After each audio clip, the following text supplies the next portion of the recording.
Boa tarde a todos, mais uma vez agradecidos por tanto que recebemos. Pai nosso que estais nos céus, santificado seja o vosso nome, venha a nós o vosso reino, seja feita a vossa vontade, assim na terra como nos céus.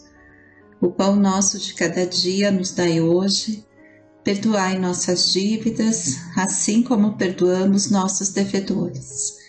Não nos deixeis cair em tentações e livrai-nos, Senhor, de todo o mal, que assim seja.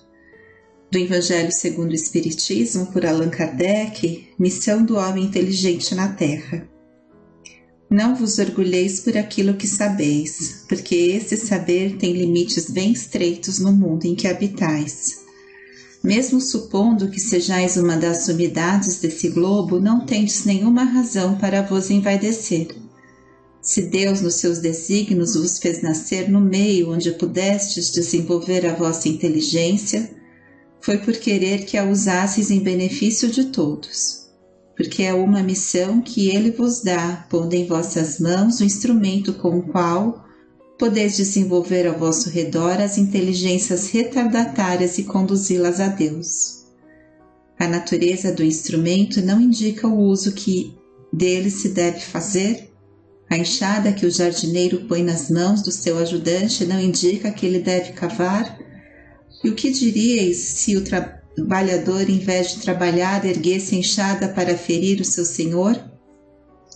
Diríeis que isso é horroroso e que ele deve ser expulso. Pois bem, não se passa o mesmo com aquele que se serve da sua inteligência para destruir entre os seus irmãos a ideia da providência? Não ergue contra o seu senhor a enxada que lhe foi dada para preparar o terreno? Terá ele o direito ao salário prometido ou merece, pelo contrário, ser expulso do jardim? Pois o será, não duvideis, e arrastará existências miseráveis e cheias de humilhação, até que se curve diante daquele a quem tudo deve. A inteligência é rica em méritos para o futuro, mas com a condição de ser bem empregada. Se todos os homens bem dotados se servissem dela segundo os desígnios de Deus, a tarefa dos espíritos seria fácil ao fazerem progredir a humanidade. Muitos, infelizmente, a transformaram em instrumento de orgulho e de perdição para si mesmos. O homem abusa da sua inteligência como de todas as suas faculdades, mas não lhe faltam lições advertindo de que uma poderosa mão pode retirar-lhe o que ela mesma lhe deu. O ponto alto desse trecho do Evangelho, nós vemos aqui, que se Deus, nos seus desígnios, nos permitiu nascer no meio onde pudéssemos desenvolver a nossa inteligência, foi por querer que a usássemos em benefício de todos. Forte, Pondo em nossas mãos o instrumento com o qual podemos desenvolver ao nosso redor as inteligências retardatárias e conduzi-las a Deus. Esse é o nosso objetivo. Então, façamos por onde usarmos a nossa inteligência a favor do bem, empregá-la com amor e sabedoria. Porém, muitos, infelizmente, a transformaram em instrumento de orgulho e de perdição para si mesmo, e ainda transformam. O homem abusa da sua inteligência como de todas as suas faculdades, mas não lhe faltam lições advertindo-o de que uma poderosa mão pode tirar-lhe o que ela mesma lhe deu. Então, façamos por onde não perdermos a oportunidade bendita que temos junto daqueles que nos são caros, Nos são caros e nos ajudam a sermos melhores, a evoluir. Continuemos com o livro dos Os Mensageiros. No capítulo anterior, Cecília, o órgão, um capítulo de uma delicadeza que nos comover, a sensibilidade, lembrando as harmonias terrenas, isso ao grupo, e os afetos humanos. O capítulo levou-nos a pensar também naqueles que nos são caros, na saudade que sentimos e que não sabemos ao certo explicar, não é mesmo? E no amor imenso, amor de Jesus por nós, que nos concede todas as oportunidades de estarmos juntos daqueles de quem amamos, e muitas vezes, ainda adormecidos em nosso orgulho, não percebemos esse movimento a nosso favor. Como colocamos ainda a perder a oportunidade de estarmos juntos daqueles a quem amamos? Reflitamos. No capítulo de hoje, Melodia Sublime, Ismael executa o motivo musical de sua elevada esfera e André compartilha conosco. Logo às primeiras notas, alguma coisa me arrebatava o sublime. A melodia, tecida em misteriosa beleza, inundava-nos o espírito em torrentes de harmonia divina. Com assombro indefinível, reparei que a esposa de Alfredo não cantava, mas no seio caricioso da música havia uma prece que atingia o sublime, oração que eu não escutava com os ouvidos, mas recebia em cheio na alma, através de vibrações sutis, como se o melodioso som estivesse impregnado do verbo silencioso e criador. As notas de louvor alcançavam-me o âmago do espírito, arrancando-me lágrimas de intraduzível emotividade. E aqui temos, né? Ó Senhor Supremo de todos os mundos e de todos os seres, recebe, Senhor, o nosso agradecimento de filhos devedores do teu amor. Dá-nos tua bênção, ampara-nos a esperança, ajuda-nos o ideal na estrada imensa da vida. Seja para o teu coração cada dia nosso primeiro pensamento de amor. Seja para a tua bondade nossa alegria de viver. Pai de amor infinito, dá-nos tua mão generosa e santa. Longo é o caminho, grande é o nosso débito, mas inesgotável é a nossa esperança. Pai amado, somos as tuas criaturas, raios divinos de tua divina inteligência. Ensina-nos a descobrir os tesouros imensos que guardaste nas profundezas de nossa vida. Auxilia-nos a acender a lâmpada sublime da sublime procura. Senhor, caminhamos contigo na eternidade e em ti nos movemos para sempre. Abençoa-nos a senda, indica-nos a sagrada realização e que a glória eterna seja em teu eterno trono. Resplandeça contigo a infinita luz. Mane em teu coração misericordioso a soberana fonte do amor. Cante em tua criação infinita o sopro divino da eternidade. Seja a tua bênção claridade aos nossos ouvidos. Claridade aos nossos olhos, harmonia ao nosso ouvido, movimento às nossas mãos, impulso aos nossos pés. No amor sublime da terra e dos céus, na beleza de todas as vidas, na progressão de todas as coisas, na voz de todos os seres, glorificando, sejas para sempre, Senhor. Glorificado sejas para sempre, Senhor. que melodia era aquela que se ouvia através de sons inarticulados?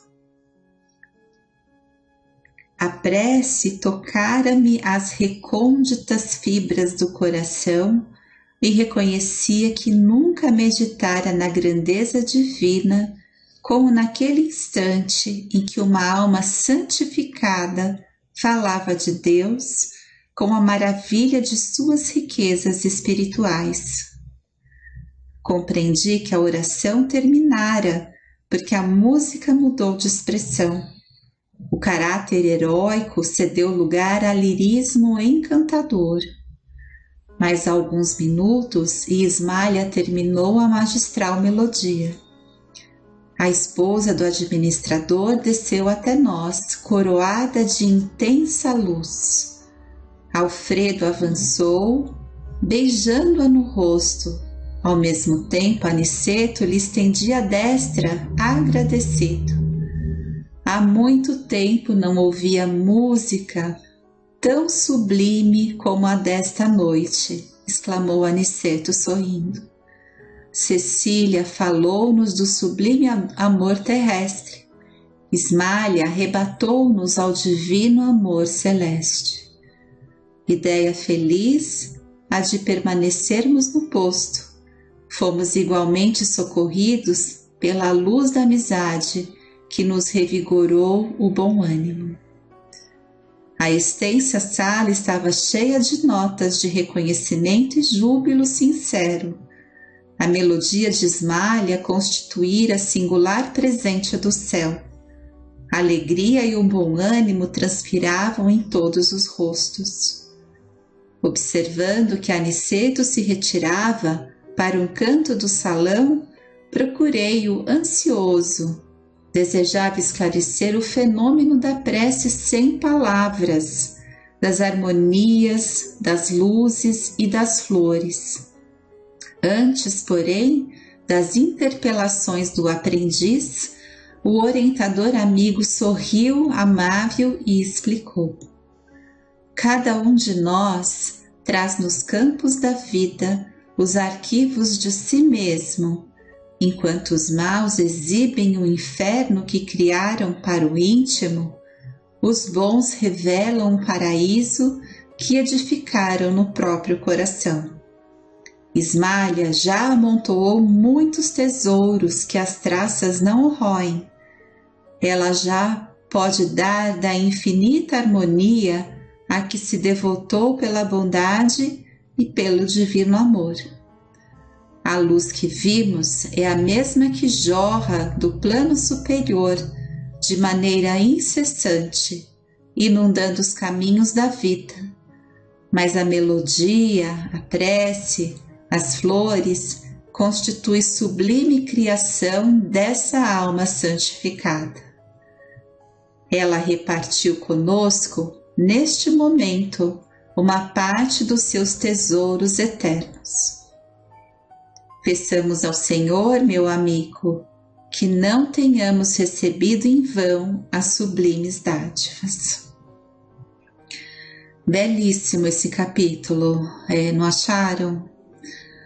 Reflitamos e embebecidos pelos eflúvios salutares, amorosos desta prece, esclarecimentos tão benéficos, sejamos agradecidos pela permissão de Jesus e pelas emissões amorosas desses espíritos que nos arrebatam fundamente o coração e a alma. Sempre agradecidos pelas dádivas, sempre. Que Jesus nos abençoe, fique em paz e até o nosso próximo encontro.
Boa tarde a todos.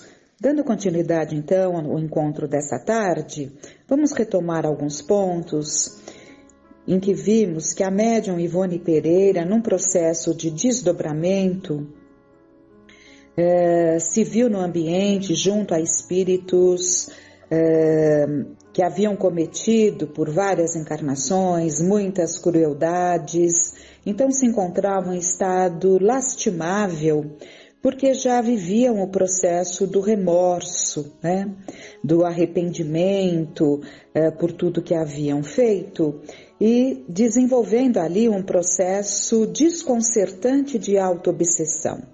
Eles mesmos viviam ali um processo de autossugestão, criando no entorno deles um ambiente em que eles viam um cemitério, como o espírito orientador que falava ali com a Ivone Pereira, eles diziam: não existe aqui cemitério nem prisão, não há imundícies, usando ali a expressão formal, né, do termo, mas sim o produto da criação mental desses espíritos. Então eles criaram no seu entorno uma ambientação, né, nascidas das próprias forças mentais, presos ao passado, continuando vivendo aquelas recordações em que tinham a sensação de estar diante das suas vítimas. Isso independente delas estarem ou não, eles tinham aquela criação mental, né? Viviam aquela criação mental e que se viam junto às vítimas no momento do ato de crueldade. Então, era uma situação ali de muita dificuldade, muita fome, porque eles não conseguiam, como espíritos nem teriam necessidade de alimentar-se, mas dado o padrão vibratório inferior, ainda presos à materialidade, ainda sentiam fome, mas não conseguiam alimentar-se, porque o alimento que era oferecido, quando eles iam se alimentar, eles viam ali pedaços dos corpos das suas vítimas, tudo produto de uma criação mental, né? Porque eles haviam levado muitos ao suicídio, ao homicídio, cometido crueldades extremas, né? E viciaram nesse contexto todo, como nós vimos, eles viciaram a própria mente em criações macabras e agora obsediam a si próprios, originando com toda a força mental própria do espírito esse tétrico panorama resultante do reflexo dos atos passados nas próprias vibrações da consciência. Enredaram-se de tal forma nos delitos cometidos que agora veem, sentem e como que descobrem tudo quanto possa evocá-los e revivemos. Então eles não sofrem castigos, né? Eles são atormentados pela própria consciência desarmonizada com o bem. E vimos ali todo o trabalho da Ivone Pereira, levando a eles ali o esclarecimento, inspirada, telementalizada pelo Dr. Bezerra de Menezes. E antes dela retornar ao corpo, que ficou ali no seu leito adormecido, antes dela ser levada ao corpo, o Dr. Bezerra de Menezes, para que ela completasse esse trabalho e nos trouxesse ali os aprendizados necessários, ele imprime, né? Ele imprime ali na sua memória também os conceitos que nós vamos ver agora. Então ela diz: retornando ao fardo carnal, sempre sob a assistência do dedicado amigo que jamais deixaria seus médiuns entregues às aventuras perigosas do mundo invisível durante um desprendimento letárgico, lembramo-nos ainda de que ia ele dizendo, completando a lição do momento e ordenando-nos, como sempre, que tudo escrevêssemos para ensinamento geral. Primeiro, que estados espirituais, mentais vibratórios, como os referidos nesta narrativa, geralmente são insolúveis no além, porquanto ainda que a entidade culpada permanecesse no espaço durante séculos, necessitaria de qualquer forma e em qualquer tempo de uma ou mais reencarnações sobre a Terra, uma vez que esse será o mais eficiente recurso concedido pelas leis eternas, a fim de tentar novas experiências para a corrigenda dos vícios, dos desvios mentais, das vibrações, dos sentimentos, dos hábitos, das ações, através das expiações e reparações necessárias. Expiações e reparações que ao culpado acompanharão como resultado lógico dos feitos passados, como repercussão moral da desarmonia com a justiça e o dever. Então, no plano espiritual, seria muito difícil uma retomada desses espíritos, um processo ali de uma melhoria para só depois retornar à reencarnação. Isso seria muito pouco provável nessas condições, havendo a necessidade de uma internação num corpo de carne, mesmo nessas condições difíceis.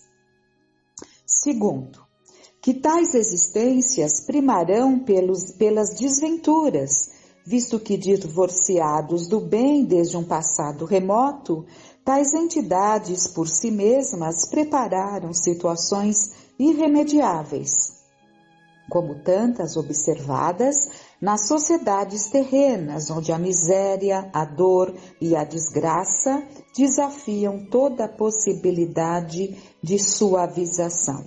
Então, foram vivências tão dolorosas, tão difíceis, né, com a prática de tanta crueldade, que terão encarnações realmente expiatórias, muito difíceis, onde a miséria, a dor, a desgraça estarão ali como desafios constantes.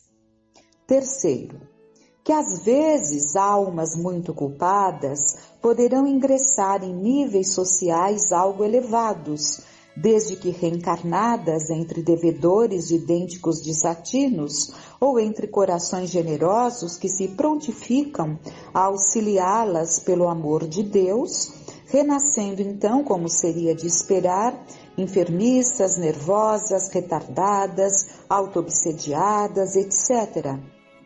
Pois psiquicamente enfermas, suas mentes estenderão até ao novo envoltório carnal os prejuízos ocasionados pelo pretérito de erros e de remorsos, verdadeiros pesadelos seculares para o delinquente em trabalho de recuperação. Então, aqui, Dr. Bezerra de Menezes coloca que muitas vezes essas almas muito culpadas também reencarnam em níveis sociais elevados, algo elevados, né? Desde que reencarnadas entre devedores de idênticos desatinos, ou ainda reencarnadas junto de corações generosos que as acolhem, que se prontificam a auxiliá-las, né? Por amor a Deus, né? Então elas renascem ali em condições no seu entorno mais favoráveis, mas não deixarão de serem enfermiças, nervosas, retardadas, auto-obsediadas, enfim, tudo dentro dos quadros que foram criando para si mesmas. Quarto, que assim se arrastarão até que suas condições gerais lhes granjeiem valores pessoais bastantes para as responsabilidades das realizações, quando então entrarão a construir no sentido do bem, refazendo o que destruíram e aviltaram, conluiados com o mal. Muito importante esse ensinamento, porque ele afirma que esses espíritos arrastarão, né, essas condições difíceis até que granjeiem valores pessoais suficientes para responsabilidades e realizações. Por quê? Existe um período nesse processo reencarnatório expiatório em que retornamos para expiar esses erros danosos, né? Uma vez expiados é que o espírito alcançaria a condição de realizações. Então, a necessidade de primeiro esse sofrimento que estaria saudando, né, esses erros clamorosos do passado. Aí, então, entra-se para um campo das realizações, que são as provas pedidas, são os desafios, né, que podemos pedir quando já temos condições para ir renovando as nossas experiências, alcançando patamares maiores no enfrentamento de desafios que muitas vezes pedimos como provas abençoadas em que vamos nos testar diante de determinadas situações. Quinto, que tais dramas comumente terão por palco a própria Terra, visto que em seus âmbitos sobrevieram as quedas para o mal, igualmente aí se efetivará a ascensão para o melhor, por mais fácil a tarefa para o culpado e menos penosa a assistência a ele devida pelos seus tutelares, pois que as leis divinas aplicam quanto possível a sua misericórdia nesses lamentáveis casos. Então, é o retorno à própria terra, né? Porque aqui foram criadas todas essas situações dolorosas. Então, enquanto a terra for palco e permitir essas provações mais dolorosas, é para cá que se retorna, né? Sexto, e por tudo isso, para que um serviço de saneamento moral equilibrado e eficiente se imponha nas sociedades terrenas, trazendo termo às desordens e anomalias nelas reinantes, a fim de que o planeta se eleve à categoria de mundo regenerador, conforme definiu a revelação espírita, é que os servos do Senhor da espiritualidade se multiplicam em dedicações para a propagação na Terra como no espaço da moral evangélica e da ciência do mundo invisível, únicas vias capazes de levarem o sentimento e a razão da alma humana para uma remodelação geral de si mesma, cumprindo, portanto, aos adeptos encarnados da terceira revelação, incentivarem os próprios labores no sentido de uma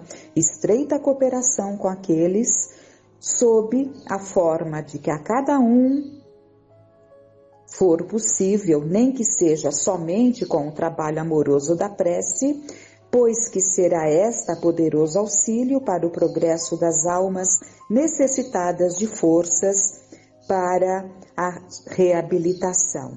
Então aqui é o chamamento para todos aqueles que querem participar dessa renovação do nosso planeta para um mundo regenerador, que tenhamos ali um olhar, que tenhamos ali um coração aberto, pelo menos para a prece endereçada a esses mais infelizes, que são tantos junto de nós e muitos ainda falhando, retornam e continuam, deixando a crueldade vir a toda prova, né? Nem todos estão num processo de arrependimento, de remorsos, há aqueles que ainda precisam de mais e mais sofrimentos para entrarem no quadro desses que nós estamos vendo aqui nesse estudo, né? Enfim, a Terra ainda é palco de todas essas almas aflitas, torturadas e também de tantas almas ainda endurecidas na crueldade. Mas cabe a cada um que se encontra em condição um pouco melhor o dever do olhar, o dever da prece, o dever de envolver a todos esses para que possam, junto de um número que Deus queira cada vez maior de pessoas equilibradas, de pessoas voltadas ao bem, que esse convívio com um número maior de pessoas voltadas ao bem possa ir operando as mudanças nesses que aqui se encontram nessas condições mais lastimáveis, porque esse é o propósito de Deus, esse é o propósito de Jesus, que nesse convívio, com as atitudes no bem, possam se dar as mudanças necessárias naqueles que ainda vacilam ou naqueles que ainda insistem no mal. Então, que fiquem essas lições para nós, esse aprendizado e esse chamamento para a importância dos momentos que vivemos e se percebemos, porque estamos vendo no estudo, mas nem precisaríamos estar vendo para percebermos a diferença de padrão vibratório entre as criaturas encarnadas. Mas é justamente nesse ambiente que nós vamos firmar, aqueles que assim desejam, firmar os bons propósitos das mudanças necessárias. Porque é muito fácil agir no bem se estivéssemos num ambiente totalmente favorável para o bem. Mas é diante dos sentimentos antagônicos, é diante ainda nessa luta do homem velho que ainda está em nós, que insiste em se fazer presente nos nossos pensamentos, nos nossos atos, é nesta luta que nascerá em cada um de nós o homem novo, que será o único que poderá continuar desfrutando dessa terra abençoada quando ela for palco de presenças em número muito mais elevado de espíritos que tenderão ao bem. Então, que possamos caminhar com a mudança do planeta, que possamos continuar fazendo parte dessa terra abençoada que há tanto nos acolhe. E que aguarda de nós essas mudanças necessárias, não só no nosso comportamento, mas no tratar, no lidar com essa terra abençoada que nos acolhe. Agradecidos então a Deus e a Jesus por mais esses momentos em que mais nesta tarde estivemos juntos. Possamos, Pai, de coração elevado ao alto, com muita gratidão a Deus, a Jesus, a equipe amorosa de Frei Fabiano de Cristo, auxilie-nos a nos firmarmos nos bons propósitos, de buscando sentido para as nossas vidas, não descuidarmos dos verdadeiros motivos que nos levaram a implorar para aqui estarmos. Que possamos ter sempre o olhar, a compaixão e a disposição para sermos úteis, não só a nós mesmos, não só aqueles que estão junto a nós, mas a todos aqueles que cruzarem o nosso caminho. Encarnados e desencarnados, permita, meu Pai, que fiquemos